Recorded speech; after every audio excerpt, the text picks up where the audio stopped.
Hi everyone, I am Heather, and I want to welcome you to Magnificent Authors Podcast, brought to you by Magnificent Mamas. This is the show where we'll celebrate the magic of storytelling and the power of words. I'm your host, Heather, and each week I'll be sitting down with incredible authors from all walks of life to explore their creative journeys, uncover their writing secrets, and delve into worlds they create. Whether you are an aspiring writer, a passionate reader, or simply curious about the minds behind your favorite books, this is the podcast for you. So grab a cozy blanket, pour yourself a cup of tea, and get ready to be inspired by the magnificent authors who join us. Let's dive in. Hi everyone, I'm Heather with Magnificent Mamas and Magnificent Authors Podcast. We're joined here today with author Marie Lestrange. Hello. Yep, you got it right. Hello, and thank you so much for joining us today. I'm excited to be here. Thank you for having me. Would you like to introduce yourself a little bit more? Absolutely. So I am Dr. Marie Lestrange. I write gothic horror, a little bit of smut, and my husband and I are both authors, actually. We hail from the mountains of East Tennessee. I have my debut gothic historical horror novel coming out on June 9th of this year. So pretty excited about that. I dabble in some music and illustration, cover art, and lots of different fun things. I'm the chairman of the Horror Writers Association Tennessee chapter. Oh, wow. Yeah. And I also have a small publishing press called the Sinister Society underneath my Crimson Cult larger umbrella that puts out an anthology once a month. So it's exciting stuff. I think my dog thinks so too. He says, I like horror. I like horror. This is the first time he's joined in on a call. Oh, how fun. Mine is across the way. I'm surprised he hasn't joined us. Vader, say hello to everybody. Everybody, this is Vader. Hi, Vader. Okay, dude. Out of my face. Hey, Zoe, can you come get the dog, please? And Nico, make sure to edit this part out. Yeah, he doesn't do this normally. I think he's just coming in for the pod. Look over here. I like horror. I like the spooky stuff. Say hello. Yeah. Okay, can you get down so I can continue? Go find sister. Go find sister. Down. Don't bite me. Can I have that back? Thank you. Okay. Anyways. That's all right. Good. Lay down. Okay. Nico, go ahead and pick back up. Okay, so you sound like you're super busy. Yes. A lot going on. Yeah, definitely. So you have one book out right now? I have a few. So I do the one that I wanted to talk about today, the one that I have coming out is Crimson Cobblestones. So it's this historical horror right here. Thank you. I did the cover. I like it. Thank you. So that's kind of my novel love, is taking real historical events and persons and cults and all the kind of fun stuff, and twisting it into a horror narrative. And so I don't know if you've ever heard of the Hellfire Club. Yeah, not the Stranger Things, but the Hellfire Club, that with the high society colonial times. Oh yeah. Lots of the founding fathers were members and that sort of thing. Sir Francis Dashwood is the founder of the Hellfire Club, and I am descended from him. Oh, wow. So when I learned that, I was like, oh my gosh, this is so fascinating. And I read an article about how Benjamin Franklin, they were doing an excavation. This is real. Okay, this really happened. They were doing an excavation in 1998, 1999, and they found 19 skeletons in his basement in London. Nice. Yeah. And so, of course, everyone's like, oh, he's doing anatomy studies. He's doing research. I'm like, boy was a serial killer. Come on. So all of the wild stuff that surrounds Benjamin Franklin, who was a member of the Hellfire Club, by the way, I just thought this is a fictional narrative waiting to happen. And so Definitely. I tried to tie in lots of different historical references to make a lot of the details of the story accurate to the time period, and to just some fun little Easter eggs in there. Lots and lots of Easter eggs. So it was fun. Spoilers we don't want. No, definitely not. Definitely not. Definitely not. So, what would you say your favorite thing about writing that novel would be? Well, I am a complete dork, a nerd at heart. And so the research part is like the most fun for me. Now, I love to spin this dripping, atmospheric, gothic, woo-woo type writing. Like, I'm very flowery with my prose. I try to be as poetic as possible. But it's the research and the like, honest to God, finding out, because I'm a super plotter. I like to have every scene plotted out before I even write the first sentence. I just can't do it. I have to plot the whole thing. And so in that plotting process, finding out details that are interesting that I can then include in my story, kind of like I was learning about Benjamin Franklin's family, found out that his aunt was legitimately connected to the Salem witch trials. Like, what? And I'm like, that's cool as hell. So, I have to include this somehow, so it just the truly the research of how wild history actually has been to then incorporate that into the fictional narrative is beyond fun for me. That's my favorite part. That's awesome. Yeah. So I do sci-fi fantasy is what I write. Fun. I do a lot of research because I tie in, ancient gods and goddesses and lots of other little things that I'm not going to say because, for one, this is not about me, it's about you, but for two, spoilers again. And so I can get lost in researching stuff like, oh, I'm only going to research this for, a couple hours. No. The rabbit holes are deep. You go on one and then you end up on like 5 different tangents. Yeah. Absolutely. 100%. I love it though too, so I can totally relate to that. Cool. So your ancestor was kind of like your inspiration for the book.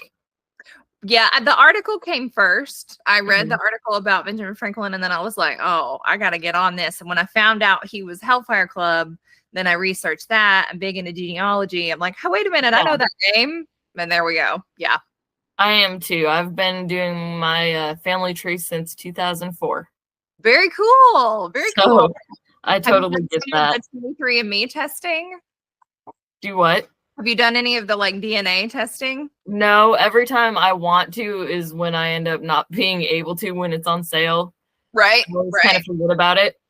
So I got it on a Black Friday sale, my sister and I, and then guess what I found? A whole other branch to my family tree. That is crazy. Because I'm one of those finding out that one of your parents is not your parent type things. Yeah. Yeah. Still my parent, but I just have another one now. It's exciting. Oh, wow. Yeah. And that's you didn't know? Did not know. And they didn't tell you? Well, they did after I asked about it. Yep. I mean, they themselves say they did not know. So how would they have not known? I mean, it's quite scandalous. I know. It's quite scandalous. But I have a whole new dad out of it too, and he's super fun. So, awesome. It's growing. It's a fun time. I mean, you can't complain if, everything goes good. So yeah, no, it's all good. We're all good. So it's genealogy research is super fun. Sometimes surprising though. Oh yeah, definitely. I definitely get that. Would you say any of your like parents or grandparents were writers or had a passion for writing? I know in way distant in my family tree that some of the Gothic greats are there, distant Edgar Allan Poe, Bram Stoker's in my family tree, but that's far back. As far as just sitting down and writing novels, no, not really. I mean, we have, we have a very intelligent family, but kind of indifferent on all different spectrums, different areas, artists and that sort of thing. So no, I don't know of anyone in my family, in my immediate, that has written other than me. Yeah. Well, that's still awesome, though. Some people, they say, well, my father or mother or grandparents. So I'm always curious if it's the first time thing or, Yeah, no, not for us. I mean, they had to do like academic writing and stuff in school, but no novel writing. Okay. Yeah. Very cool. So you said you have other stuff out there as well. Do you care to share about your other stuff? Yes. So I laugh because a couple of years ago, I thought it would be really entertaining to put out some parody ABC books, which I love them dearly, and I still think they are hilarious. Actually, it was last December, so it hasn't even been a full year yet. I'm acting like it's been 8 years ago. Yeah. So I wrote and illustrated ABC's. We have the T is for torture, so it's the ABCs of historical torture methods. Okay, nice. And not for children. And it's for adults. It's dark humor, it's for like our culture, like our people that like funny stuff like that. And you would not believe at conferences how many people buy it for their children. I'm like, it's not for kids. But it looks like a kid's book. It's like that Barbara's Beaver Needs a Barber type, like Adam Munsbach, Go the F to Sleep. It's like those. So awesome. I have that one. I have S is for serial killers. So that one's in the true crime realm. And then I'm working on the third one, which is C is for cannibalism. Nice. I love it. And it's it's a cookbook. So because that would be funny. Yeah, I just think that dark humor thing is hilarious. So I get it completely, girl. Yeah.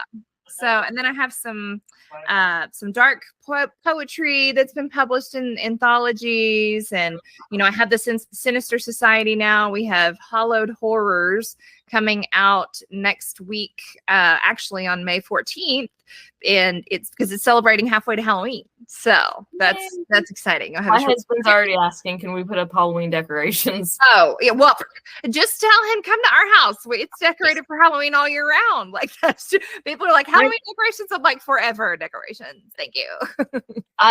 I totally would love to do that if I had a bigger house and I could put my other decorations somewhere else so they don't have to go out in the shed. Right. I would be all for putting up Halloween decorations all year round because they're badass. We have one room in our house. It's upstairs. It's like a catwalk area, and you can see down into our living room. And we call it our spooky room. And we have an 8-foot skeleton that sits in a chair up there all year round. Like I've wanted one of those for so long. Yes, so awesome. They're fun. Hold on 2 seconds, okay? Okay. We were talking about your other books. Mm-hmm. You were telling me about the A to Z one, which sounds freaking amazing, by the way. Wild, yeah. It sounds awesome. Cannibalism. That's great. I'd love to see that book. That book sounds hilarious. Yeah, it's fun. Oh, we have one more, actually. My husband, he's also a writer. Yeah. And so he and I love to co-write things together. Okay. And we call it the story game. And it's something that we also do with our son, where one person starts the story and then the other one picks it up and then the other one picks it up. And so he and I will have we'll pick the genre. And so usually we do this with smut stories. We think it's hilarious. And so I'll write a chapter and he'll write a chapter, and neither one of us will talk about what the plot's going to be at all. We just make sure to follow story conventions, make sure that we've got our midpoint or whatever. And so he and I started writing this smut book, and we got, 30 pages in, and I was like, I think it's time to crank this up a notch. And we turned it into an absurd horror story. So it's half smut, half horror, and it is crazy. That sounds awesome, though. It really does. It's called Smuttin', And it's about the tagline for it is he's 50% man, 50% ram, 100% asshole. So Nice. there's a poor pitiful couple brings home a man from the bar thinking they were going to spice up their weekend and didn't realize they were in for a slaughtering of mass quantities. So it's fun. That sounds like it for sure. Sounds wild. Yeah. And it's just fun for us to try to, like, the chapters become more deranged as the book goes along because we're just trying to outdo each other at that point. We're like, oh, you did this, I'm going to answer in this way, because we don't even talk about it. We just read it and then respond, and we're writing it. Read, like, when you write a chapter and then does he read? Yep. And then so that way we can keep the story going, but it's always a surprise. So like he'll send me what he wrote and I'm like, oh my gosh, how am I even going to go here from here? Like, what am I going to do now? And so it's a super fun creative exercise for us, and we're very competitive. And so it's a really cool and fun dynamic for us. We love it. That sounds super fun. It really does. Yeah. Yeah. We have fun with it. I might have to try that. Good luck to you. I have shirts in my online store that say I survived smutting on them because it's a marathon of a book for sure. But it's short. I mean, it's only like, I think it's only 65 pages. It's a novelette. It's very tiny. So it's just a quick little, I don't even know what. It sounds good though, like really, like. Thank you. It sounds funny, sounds scary, sounds smutty. Oh yeah, it's got all the fun stuff. Everyone that's read it has said, "What the heck was that?" And they love it. So we have our own little smuttin' fan club. It's hilarious. That's awesome. Yeah, that is so cool. Like, I'm serious. Like, they all sound good, and it's like you get these perfect books, and then you get the ones that really like reach in and grab you. Mm-hmm. And that's what yours sound like. The kind of thank you. Then it grabs you and twists and shakes you up a little bit, and yeah, hangs you out to dry, and it's like, okay, get ready for the next one. Definitely. Yeah, that's awesome. So, do you have a favorite book out of the ones you've written so far? Yeah, and actually it's one that I haven't mentioned yet because it's not published yet. Out in the wild right now, seeking a publisher, but it is one that is about the lost colony of Roanoke. Ooh. And it has to do with witches and like demonic stuff. And it's just really a lot of my religious trauma is poured into it. And the connection there, because I was doing genealogical research, I found out that my 14th great grandfather was the governor of Roanoke.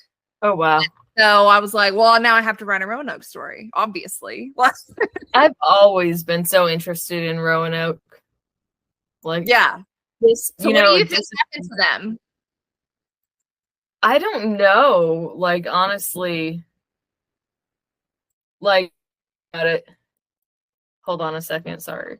It's okay. I've thought about it, and I think it's got to be something more than just. I think it's got to be something like magical, almost. Really? Like some kind of something suspicious happened? Yes. Interesting. Very interesting. I personally think that they acclimated into some of the Native American tribes that were surrounding the area. And they had the Croatoan band over there. And I think they wrote that on the tree as a way to say, I think either they joined up with them and the Native Americans helped them, or because I know that Pocahontas's father historically claimed credit for massacring the lost colony of Roanoke. So I don't know. Well, I don't know. So could have been either way, I guess. There's so many options and so many ways to go with that. Yeah. Like, And especially during that time period, like, it could have been a mass murder, you know, they could have all just died, and who knows what happened to their bodies. Yeah, starved to death. I mean, yeah, after a while, any remnants are gone. So, yeah, it's an interesting little tale. So, I thought I'd really dive into that. It's kind of a mixture between The Crucible. I don't know if you're familiar with that by A Arthur. little bit. Right? Yeah. The Crucible and like Slewfoot by Brom. Okay. So, kind of like the witchy, it's those witchy kind of vibes. It's fun. It's really fun. Sounds like it for sure. Thank you. I like how you're going with topics that, especially like with Roanoke, that people know, but there's not really an answer to. Right. So you're kind of creating an alternative history that is severely bastardized by horror, which makes it fun. Yeah. But I mean, more than likely it was something horrific that happened there. I mean, for sure. Or else they would have been there thriving when Governor White came back to get them like 3 years later. So yeah. Fascinating. Definitely. What would you say your favorite thing about writing horror is? Oh, definitely the fear aspect and the like really diving into the psychological components of it. You know, I mentioned how I taught special ed for 10 years. And so I've, big into mental health research and, psychological things that can happen. I myself am neurodivergent, have lots and lots of very publicly talked about, my own mental health issues with anxiety and ADHD and autism and all these things.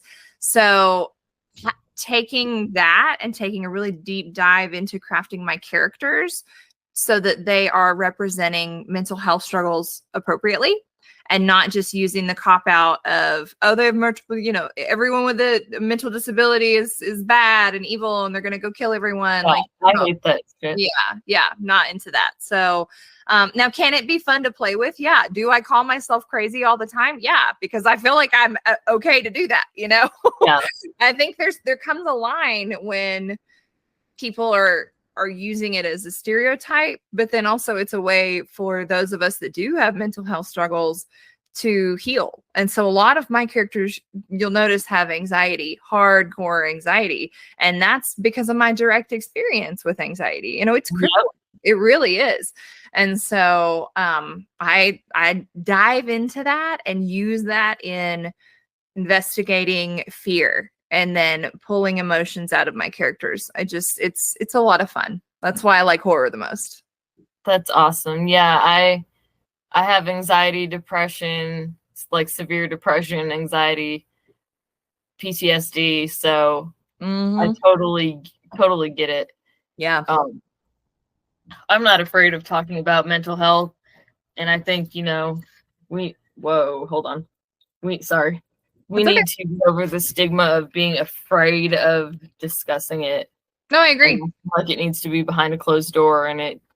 Not at all. I mean, it should be treated the same as someone. I mean, society says it's so normal to go to the doctor when you have a cold, when you have a physical illness of some sort. But then the moment you have a mental illness, which you're most of the time born with, or your environment that you've been in, not with your choice, has created it for you, or traumatic events or whatever.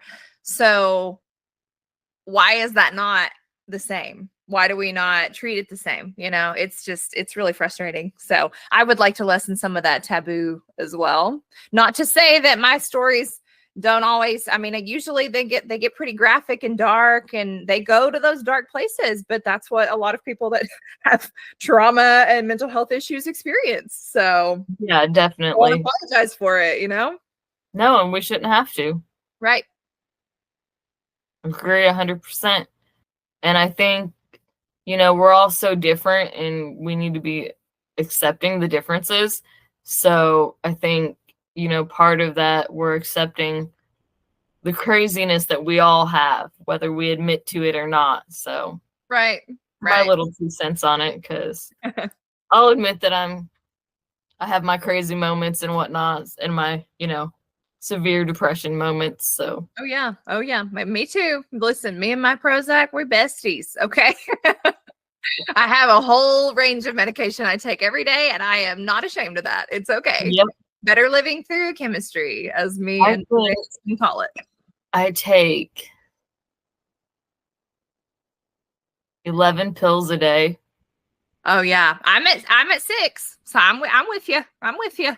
Yeah. I take 6 seizure pills a day. Oh no, I'm epileptic. Yeah. I take 2 anxiety pills, allergy pill, stomach pill, and depression pill. Yep, that's very similar to mine. Very similar. Usually. Yeah, that's tough. That is tough. But that's what we have science for, to help us. Yep. And it's not a bad thing. Right. You might not like it, but there could be worse. That's right. Absolutely. So are you working on anything right now? Any writing? Oh, yes. Always writing. So I am currently editing an anthology that I took submissions for called Scream and Cream, which is a splatterpunk / erotica novel. And I said, bring your worst, and they brought it. So I am really excited to, I've been going through the last pass, making the final decisions on who's going to be in the final book. So I'm going to be sending out those emails pretty soon to let them know they've been accepted, which is always so exciting. And then I personally am I'm kind of in between writing 2 novels right now. I feel the vibes for one of them, and then I switch to the other one, and I'm just kind of all over the place. But I get it completely. I do the same thing. Yeah. I can't stay focused on one thing at a time. I usually do, but I'm in a lot of places right now. So I'm working on an origin story for the Hellfire Club called Dashwood, based off of Sir Francis Dashwood. So it's kind of an adjacent novel, not a sequel, not a prequel, but adjacent to Crimson Cobblestones. And then I'm also writing a sapphic, gender-bent retelling of Dorian Gray. Okay. So, yeah. Now you're going to have to tell me a little bit more about that. Yeah. So I have my Dorian. She is, so I've made her a lady. And I've also made it span through a larger swath of time. And so she actually goes through these experiences where, she's ageless, of course. And the painting, and we still have all of our same main characters, Henry, and we have a Henrietta, and we have Basil, and all the OG characters. But then there is some reincarnation that occurs with a lost love and vampires, and it's pretty neat. Nice. So yeah, so Basil, whatever. He is a vampire in my Dorian novel. Yeah. And so Basil turns some people into vampires, and then it just becomes it's a retelling, kind of reimagining of the picture of Dorian Gray, one that is LGBTQ friendly, because Oscar Wilde, he suffered a lot of persecution for being accused of being a homosexual. And I'm like, he would love this book. So yeah, that's kind of an homage to him for that.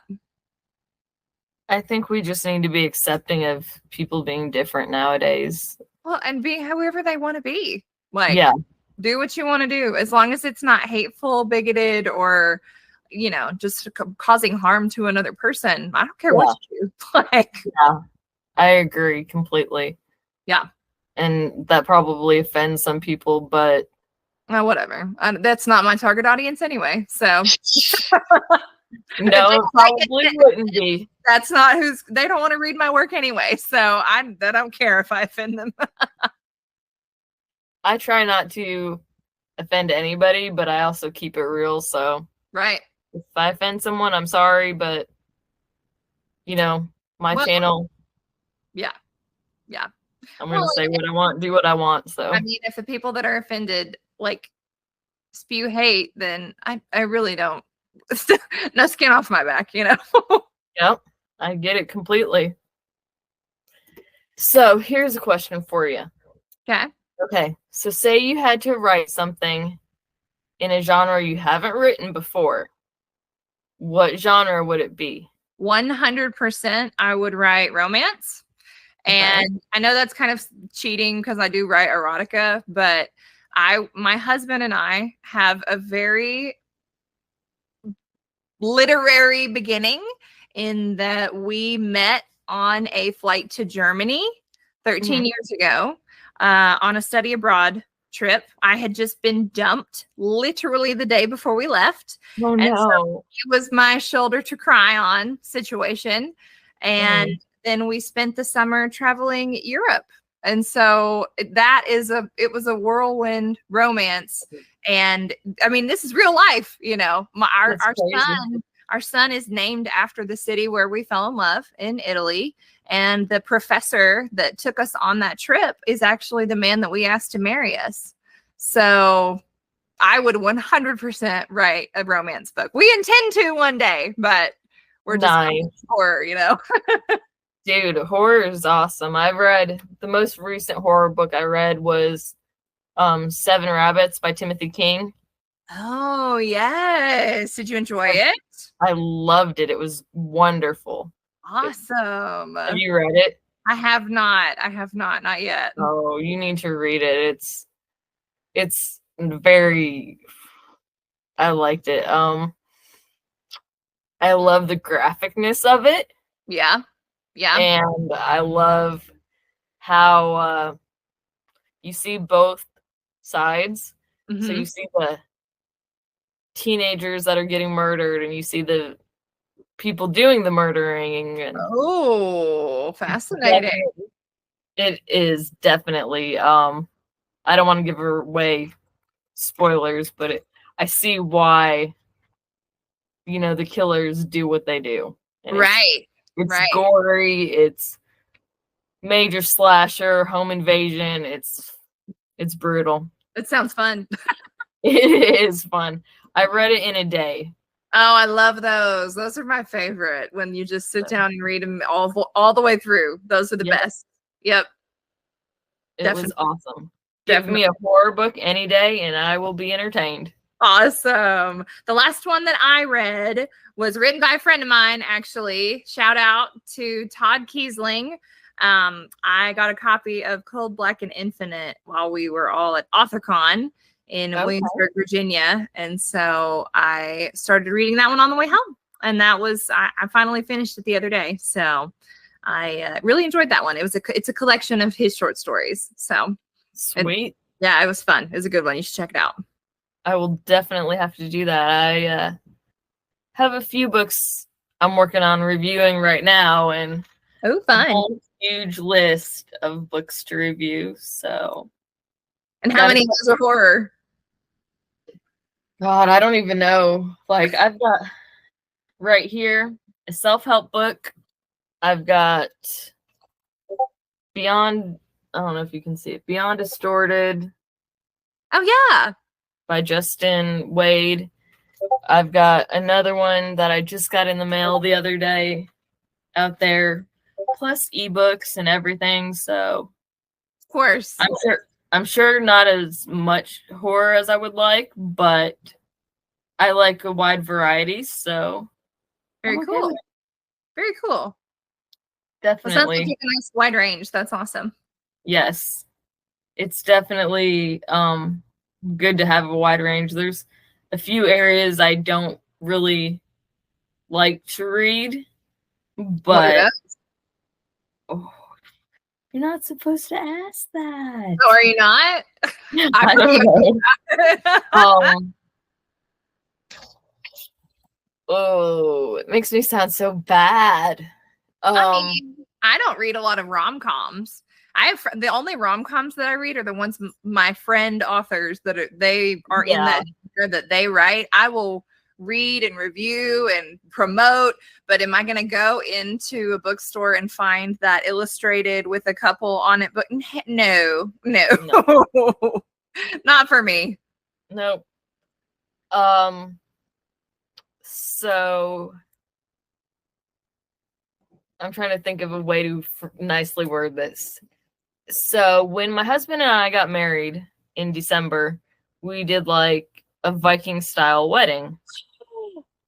And it was so badass. Oh, I went to Iceland on my honeymoon. Okay. I like Viking inside. I'm with you. I'm with you. Okay. Yes. So certain religious type books do not appeal to me. I got you. I have a wider belief system. If that makes sense in saying it nicely. I got you. Yeah. Yes. Not saying I won't read it, but it's just not your preferred, and that's okay. I don't feel like I could do it justice. Right. And that's the thing. A lot of people, they say, well, why won't you review my book or blah, blah, blah, blah. And it's like, you want somebody that will champion your book because they love it. You know, you don't want to force somebody to read that they're not like, I'm not going to try to have one of these romance people or a comedy author read Crimson Cobblestones and expect them to like gothic horror. Like that's not their vibe. Yeah. I was surprised. Like when I read Timothy King's book, Seven Rabbits, I was like, okay, I'm not quite sure how I'm going to feel about it. And then like the first chapter, I was hooked. I was like, okay. Awesome. Second chapter, even better. Like, and as the book progressed, it was just like, fuck, this is awesome. Oh, that's awesome. That's awesome. It was great. So, like, I'm not hungry right now anyways. Sorry. She's like, I'm going to go put the food up.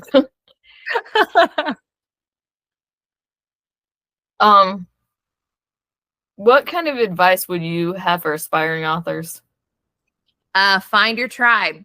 I would say you've got to find other people that are in the writing world, a mixture of people that are at the same level that you are. So the same, in the beginning, just starting to learn how to write so that you can go through the trenches together. You can learn craft of writing together and learn the resources, learn about querying, learn about getting a literary agent, small press houses, really becoming informed about that. Do you want to try to go a traditional route? Do you want to try to go indie route? What do you want to do? Are you going to self-publish?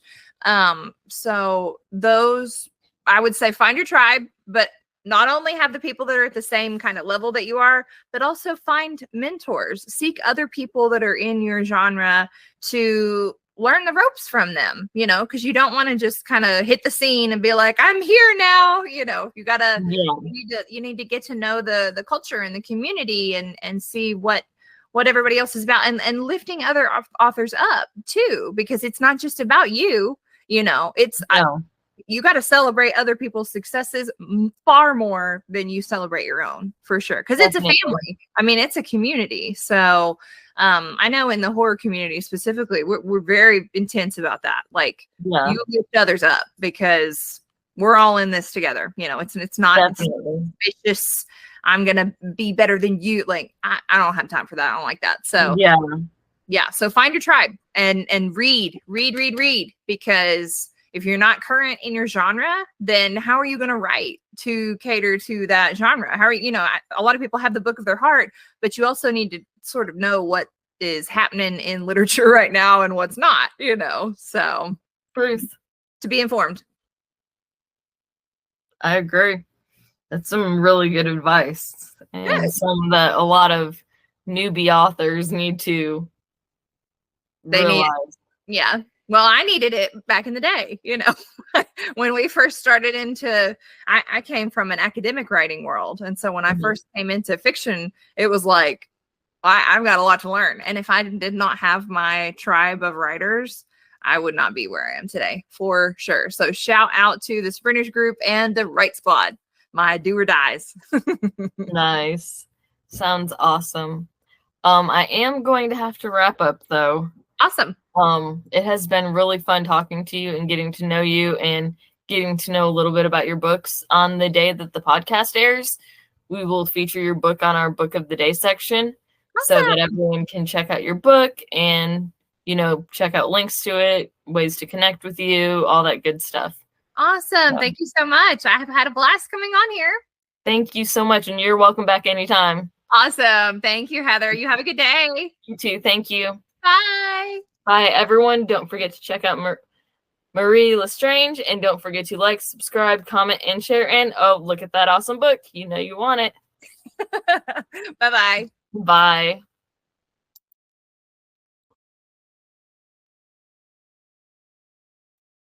And that's a wrap on another episode of Magnificent Authors Podcast. Thank you so much for joining me today. It was a pleasure to share another inspiring conversation with a talented author.